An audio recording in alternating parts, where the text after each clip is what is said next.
The sun over the desert burned like fire. No clouds, no shadows, no mercy. The land stretched empty in every direction, just endless sand and cracked stones. Nothing lived there, not even the tough desert lizards that once ruled these lands. It was a place of silence, of death, where even the wind moved slow, carrying dust like ash from an old fire. In the middle of this endless wasteland walked a figure. At first glance it looked like a shadow, staggering, falling, rising again. It was a human. His lips were torn and dry, his skin blistered red by the sun. His steps dragged like chains, leaving uneven lines in the sand behind him. His eyes were half closed but still burning, like someone chasing something unseen. He was lost, far from home, far from anything. Each step was a battle. His throat felt like it had swallowed fire, and his body screamed for water, for even a single drop. The desert gave nothing back. His voice cracked once, just a whisper, but no one heard. He fell to his knees, sand burning his skin, then pushed himself up again. He would not fall for the last time. Not yet. Far away, hidden among the broken rocks, a small band of alien nomads watched. Their eyes were large and golden, adapted to seeing in the blinding sun. Their skin was tough, scaled in faded colors that once gleamed like jewels, but now looked dull, dry, as though the desert had stolen even their shine. They carried long spears, worn cloth over their heads, and each carried a skin of water, tied close, guarded like treasure. The oldest among them squinted at the strange figure. "A wanderer," he muttered in their tongue. "No," said another. "Not one of us. Look at its skin. Too soft, too pale. It is not of this world. Then it is nothing. It will die." The youngest among them, barely more than a child, tilted his head. It walks still, even when it should fall. The group argued in whispers, voices sharp like the crack of stone.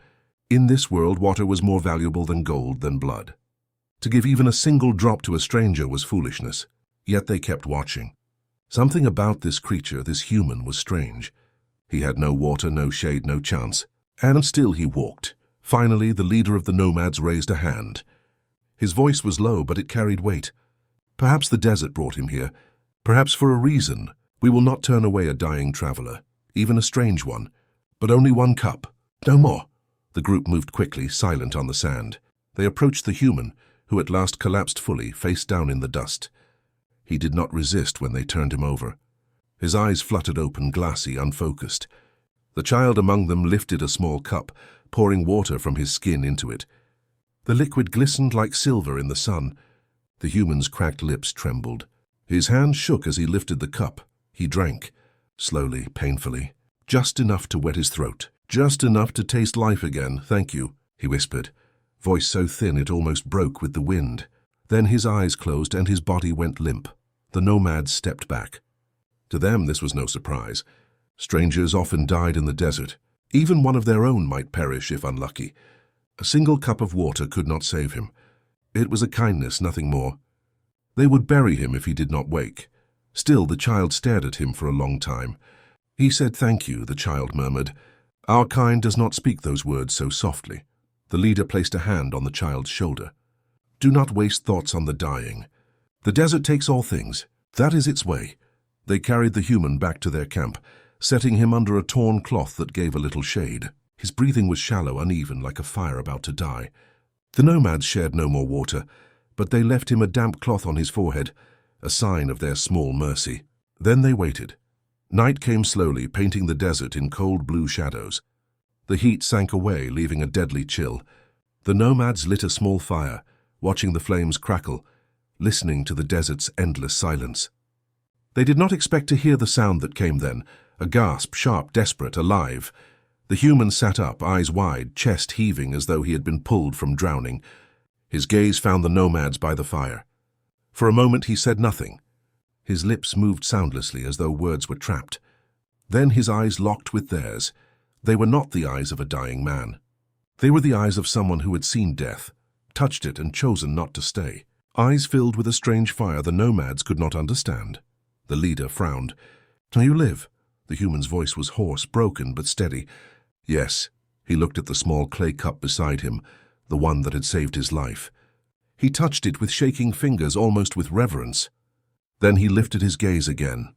His eyes burned, not with the weakness of thirst, but with a promise. The desert was silent, but it felt as if the stars themselves leaned closer to hear. Something had begun. Night fell over the desert camp. The fire crackled low, throwing long shadows across the sand. The nomads sat close, their cloaks wrapped tight against the bitter cold. Above them, the stars stretched endless, sharp and bright, as if they had been carved into the sky. The human lay under torn cloth, his chest rising and falling in uneven rhythm. His lips twitched now and then, muttering words the nomads did not understand. Dreams, perhaps, or the last shreds of life. They watched, expecting him to stop breathing at any moment, but morning came and still he breathed. Weak, trembling, but alive. The leader approached, kneeling beside him. His golden eyes narrowed. Strange. 1 cup is nothing. It cannot heal. It cannot save. The child leaned closer. Maybe for him it was enough. The human stirred, his eyes opening slowly. They were still red, still burning, but more focused than before. He tried to sit up, failed, then tried again until he managed to lean on his elbow. His voice was raw, his words broken, but the nomads understood pieces. Water. You saved me. The leader said nothing. His people shifted uneasily. This creature spoke with gratitude, something rare in their world. The human reached for the clay cup again, but it was empty. His hand lingered on it, as if he could still feel the drops that had touched his lips. He looked at the nomads, then at the desert around them. His cracked voice spoke again. Your world. No rivers, no rain? The nomads frowned. His words were strange, but they caught meaning. One spat into the dust. Rivers are a dream. Rain is a story for children. Here there is only the desert. The human shook his head slowly. No, I have seen rivers, oceans, water without end. Too much to drink, too much to hold. Falling from the sky for days. The nomads laughed softly, bitterly. Even the child smiled sadly.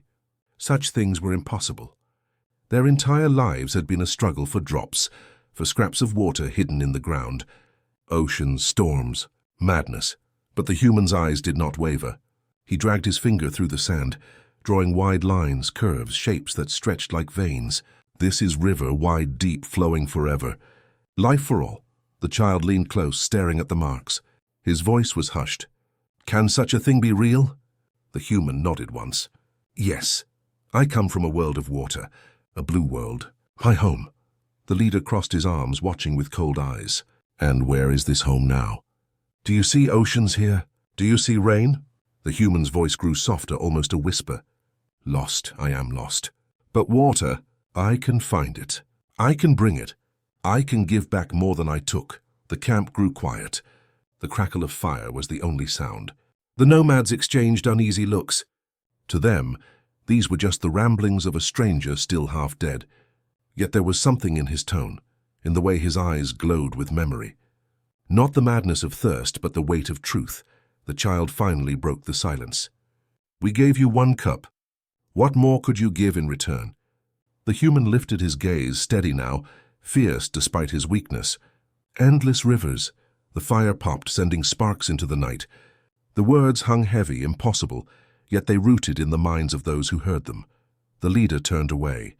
Dreams do not fill waterskins. Rivers do not rise from sand. He is weak. He will die soon. But the child did not look away. He kept staring at the strange man who had spoken of oceans, who had drawn rivers into the dust. And for the first time in his life, the child wondered if the desert might not be the only way of things. The human closed his eyes, his body sagging, yet his lips still moved with quiet strength. 1 cup saved me. I will repay you. I swear it. The wind shifted, carrying his words out into the dark desert night. The nomads listened, and though they shook their heads, none could entirely silence the small, dangerous seed that had been planted in their thoughts.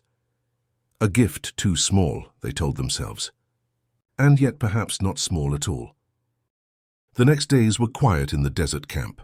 The nomads went about their usual routines, hunting for the rare sand beasts that still roamed, digging for hidden roots that sometimes held drops of water, guarding their small fire from the winds.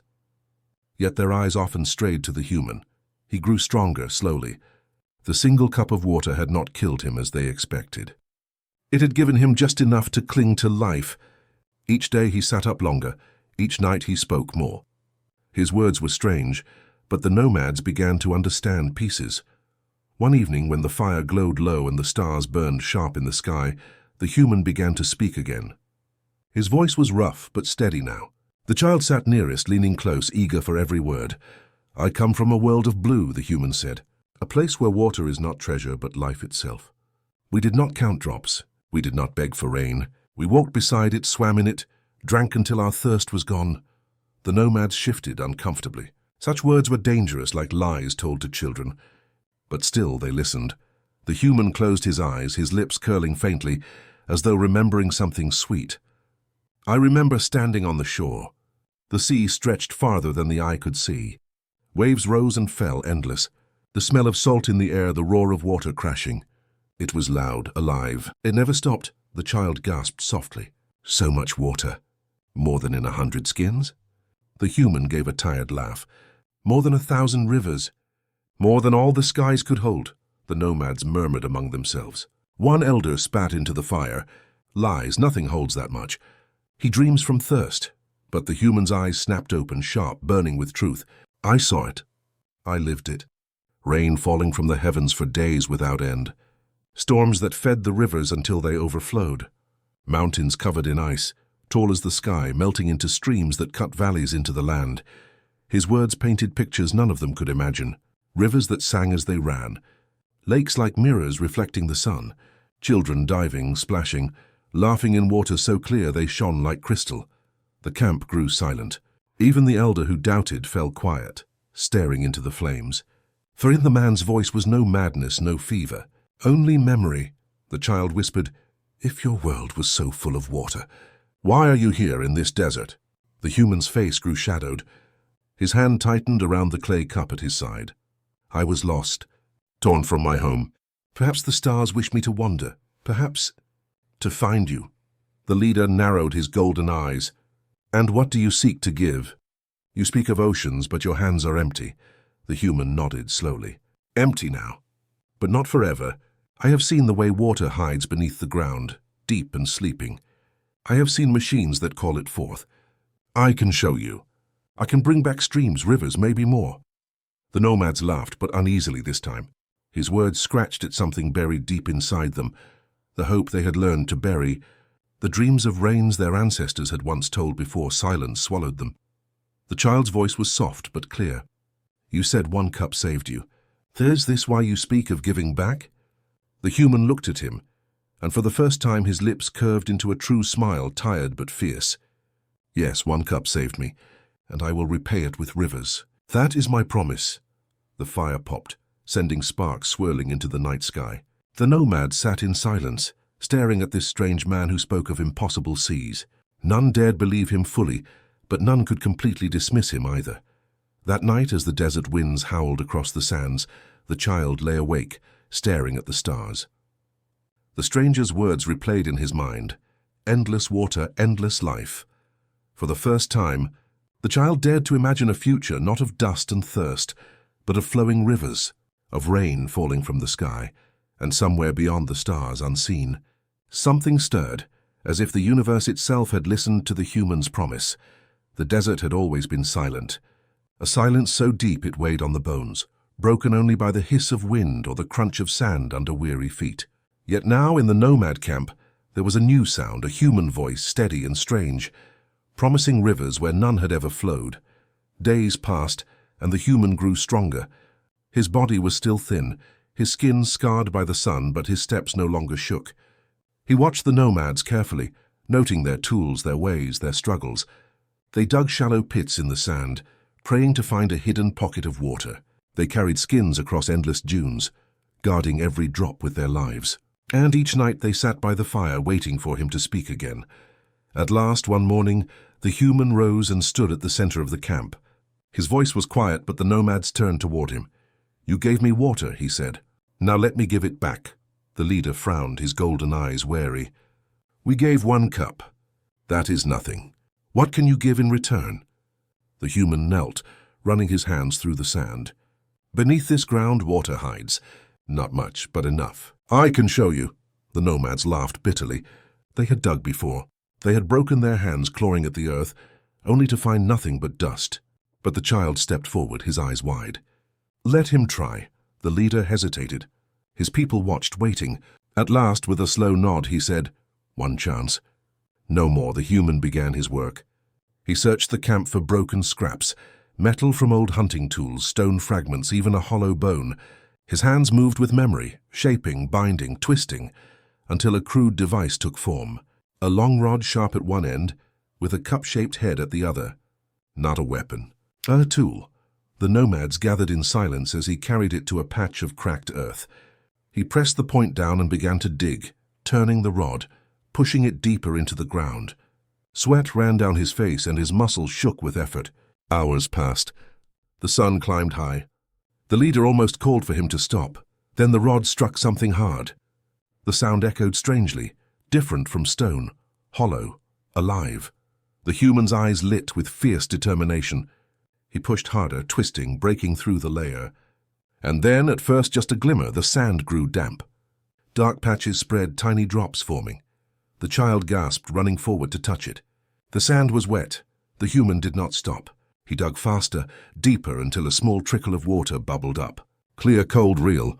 It seeped through the cracks, running over his hands. A murmur spread through the nomads. They stepped closer, staring in disbelief. One bent low and cupped the water in his palms, drinking greedily. Another fell to his knees, touching it as though afraid it would vanish.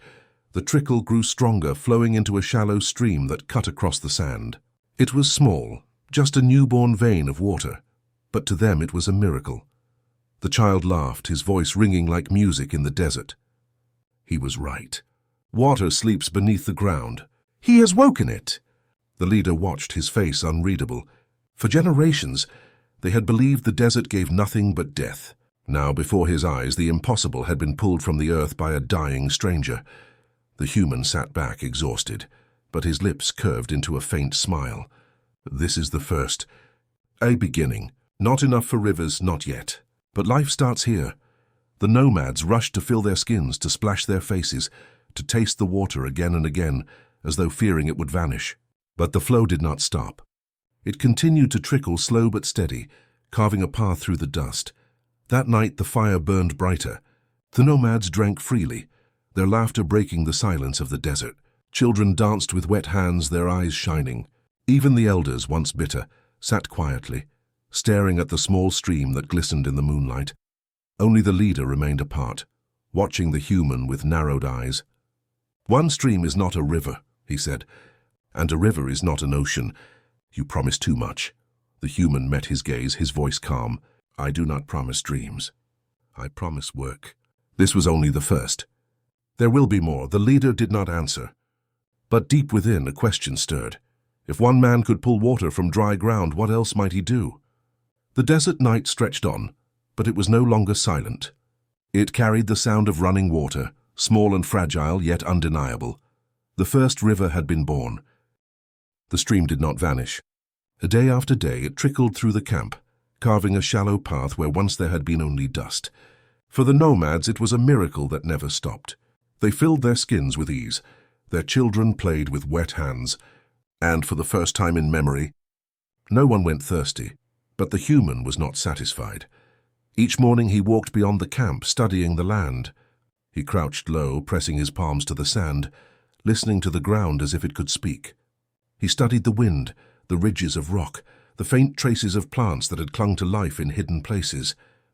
His eyes, always sharp, burned with a purpose none could fully understand. The child followed him often. "Why do you search? You have already given us water. We need nothing more." The human smiled faintly. "A trickle saves lives for a day. A river saves lives for generations. Do you want your children's children to still beg the desert for drops?" The boy fell silent.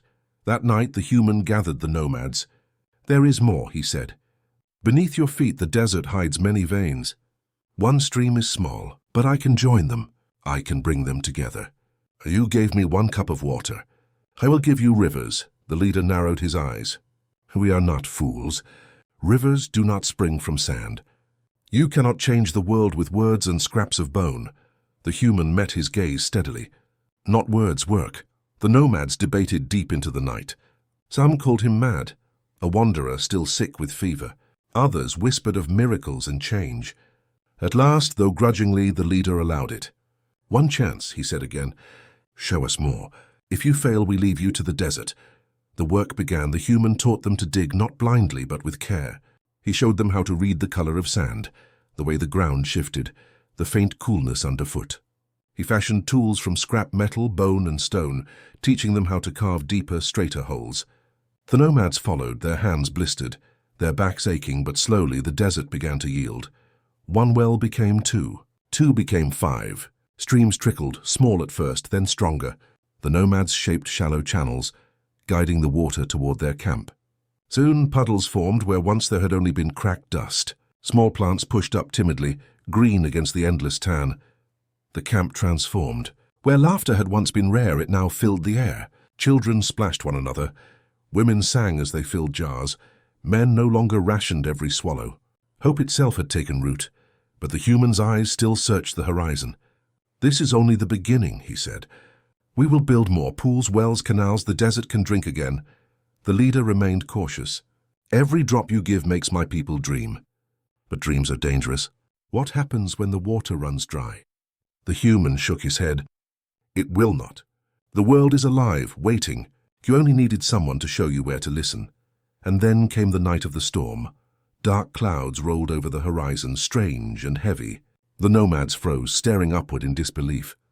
Rain was a word from old stories, a tale told to children. Yet now the sky split with light, and drops began to fall, at first only a few, then more, then thousands. The desert floor darkened, drinking greedily.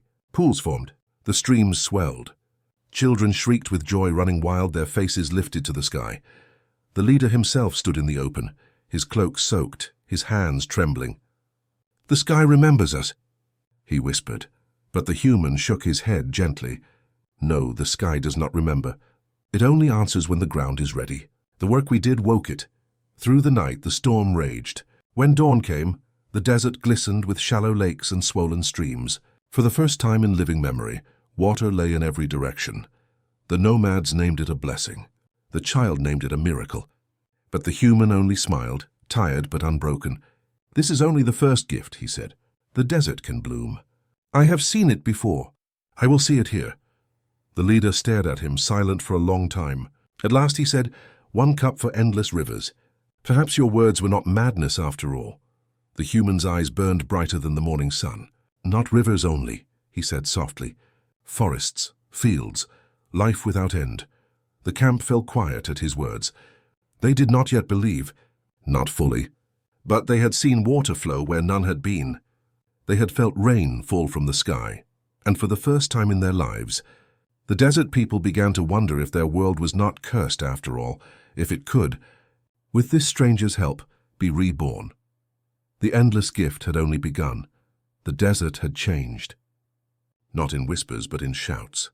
Where once the sand stretched endlessly, pale and lifeless, now streaks of green broke the monotony. Thin grasses bent in the wind, small shrubs rooted near the streams, their leaves trembling with the taste of water.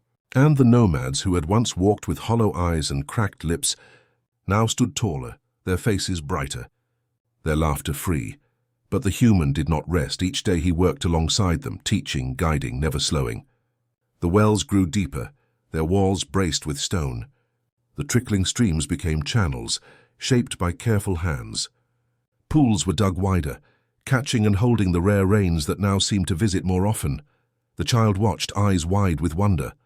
"It's like magic," he whispered one evening, as he stood beside a patch of flowering plants, their petals glowing pale under starlight. The human shook his head, smiling faintly. "Not magic, only patience, only work." He knelt and touched the soil, dark and damp. "This land remembers. It only needed to be reminded." The nomads began to settle. No longer did they wander endlessly, chasing the hope of hidden water. Their camp grew larger, stronger. Tents gave way to sturdier shelters, their walls coated with mud mixed from wet earth. Fires burned brighter, fueled by dried plants now gathered from nearby fields. But change brought unease. Some of the elders whispered fears. The desert has always been harsh. It tests us. It shapes us. If we soften, if we grow lazy, what then? What if this blessing turns to curse? The leader too remained cautious. He often stood at the edge of the camp, watching the growing streams with suspicion. One storm, one season. What happens when the rains stop again? He asked the human. The stranger's answer was always the same. Then we dig deeper. Then we build more. The desert is no curse. It is soil waiting for seed. And soon seeds came. The human searched the valleys and rocky ridges, finding hardy plants that had survived against all odds. He carried them back, planting them along the streams. He taught the nomads to scatter seeds in the damp soil, to water them with care, to guard them from grazing animals. At first little grew, but slowly green shoots pushed upward. Rows of food-bearing plants began to rise where none had ever been. The first harvest was small, barely enough to fill a few baskets. Yet when the child bit into the fruit, juice running down his chin, his laughter rang out like a song. "Sweet!" he shouted. "The desert can be sweet." The people feasted that night, their voices carrying far into the dunes, but not all celebrated. In the distance, other tribes watched with wary eyes. The desert had always been a place of scarcity, where survival meant fighting, stealing, or dying. Now they saw abundance in a single camp, green fields, flowing streams, food enough to share. To them it was unnatural, dangerous. Rumors spread a stranger had cursed the land, bending it to his will. Others whispered he was no man, but a spirit, a trickster who would lead them to ruin. The leader of the nomads knew this. One night he confronted the human by the stream. "You bring change, stranger, but change draws envy. Others will come. They will not ask politely for rivers. They will take them with blades." The human's gaze was steady. "Then we must prepare. Water is life. Life must be defended." For the first time, the leader saw something new in his eyes, fierce determination, not only to build, but to protect. The desert continued to bloom. Flowers spread, fields ripened, streams carved new paths. But beneath the joy, a shadow grew. Other tribes were moving. The desert's balance had shifted, and not all welcomed it. The child, innocent still, splashed in the water and laughed. But the elders felt it. The leader felt it. Even the human felt it. The desert was blooming, but storms far greater than rain clouds were gathering on the horizon. The bloom of the desert could not stay hidden. Word traveled fast across the sands, too fast. Tribes who had wandered hungry for generations now heard whispers of rivers flowing where none had ever flowed, of green fields where once there had been only dust. Some dismissed it as lies, but others marched, desperate and armed, ready to take by force what they did not believe could be freely given. The nomad camp stirred with unease. Scouts returned with warnings. Other clans were moving toward them, hundreds strong. The elders argued, fear rising in their voices. "They will kill us and take the streams. No one can fight so many. We must abandon this place. The stranger cursed us with his rivers, now his curse brings war." The leader stood silent, his face like carved stone. At last he turned to the human.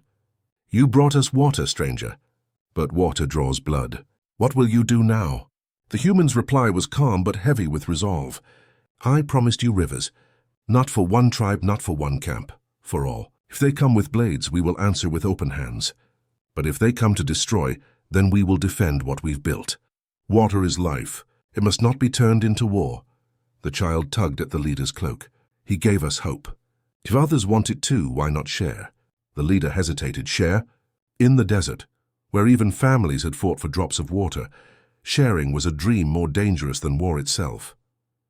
Yet when he looked around, at the green fields, at children with full bellies, at streams glittering under starlight, he saw that dreams had already begun to grow. The next dawn, dust rose on the horizon. The other tribes arrived, weapons glinting, faces hard. They halted at the edge of the streams, stunned by the sight before them. Water flowing, crops swaying, children laughing in the desert's heart. Their war cries faltered. The human stepped forward. Unarmed, his voice carrying over the sands, "You came for rivers. Here they are. But no blade can force them to flow for you. Only hands that dig, only hearts that work together. I will show you what I showed them. If you want life, you must help give it." Silence stretched. The air itself seemed to hold its breath. Some among the strangers snarled. "Lies, he is a trickster. No man commands the desert." They raised their weapons, ready to strike. But others saw the truth in the streams, in the plants rising from the sand. They lowered their blades. Their hunger was too deep, their thirst too sharp to deny what stood before their eyes. The leader of the nomads stepped forward, placing himself beside the human. His voice was firm, stronger than it had ever been. We gave him 1 cup. He gave us rivers. If you wish to kill, then kill, but you will gain nothing but blood. If you wish to live, then listen and learn. The standoff hung heavy. Then slowly, a woman from one of the rival tribes dropped her spear and knelt by the stream. She cupped water in her hands, drinking deeply, tears cutting lines in her dusty face. "It is real," she whispered. "Life is real," more followed. Weapons fell, not all but enough. The human knelt, drawing lines in the sand again, showing them how the streams had been found, how the desert had been coaxed to wake.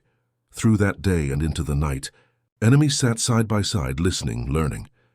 The blades did not vanish, but they lowered. Suspicion did not die, but it softened. By morning, the desert camp was no longer one tribe. It was many. Together they began to dig new wells, shape new channels, and scatter new seeds. The child ran laughing through the fields, shouting, "The desert will bloom forever." The leader stood watching, the weight of years on his shoulders, and murmured, "1 cup became rivers, and rivers became peace." The human only smiled, weary but unbroken. His eyes turned toward the horizon, where the desert still stretched endless and waiting. "This is only the beginning," he said softly. "There are more rivers to awaken." And so the story spread, how one dying man, saved by a single cup of water, repaid that gift with endless rivers. A story carried by wind, by firelight, by voices across the stars. A story of war avoided, of peace born, of a desert reborn in green. The rivers of war had not flowed. Instead, the rivers of life had.